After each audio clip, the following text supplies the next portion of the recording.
אבל לא שלי. מעלה ליוטיוב. הוא באוטו.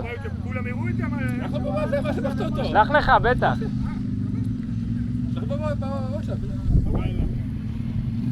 אבל זה צריך להעביר את זה למחשב, זה לא בשלוף. בסדר, מחר, אין בעיה.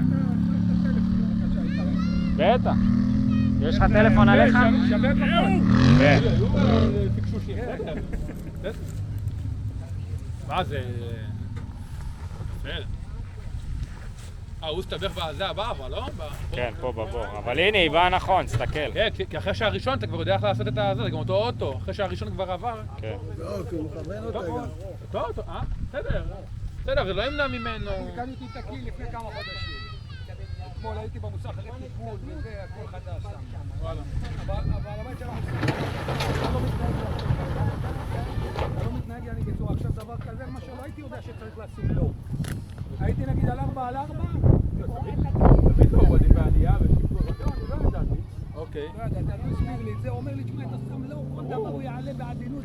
אתה חושב שזה אלן קרוזר, בסדר? תמיד אלן קרוזר, עכשיו נעלה את זה. נראה לך אם אלן כזה אני אעלה את זה. תגיד, תקולים מהם זה באמת שחיטה או שזה סתם שטויות שאומרים? 400 שקל, 600 שקל. זה אחד לא יודע מה. כל 60 שעות. תשואה לדוגמה. תשואה 500 שקל, אם תקרא. לבוי 2,000? 500 עם עבודה? תלוי באיזה כלי, עומר. אולי 2,000 שקל. את שמש. אבל גם, אח שלי. כן, עם הילד. נו, לא מקורי. זה לא מקורי? אבל נו, וכמה אתם מחליפים? כל 150 שעות, משהו כזה, אבל גם אם אתה תלוי בנהיגה. זה הגרופו, לא? החדש. לא, זה DJI. כמה עלה לך? 2,000.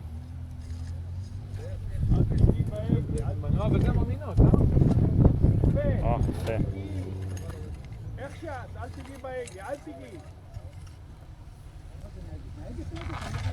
נהגת. אין אחיזה, לא יודע למה.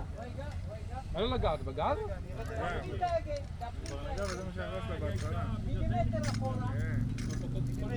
הייתה טוב, חבל.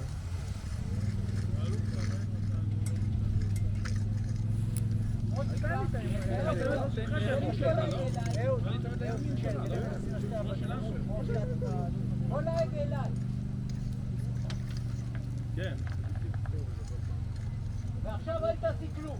מה פתאום?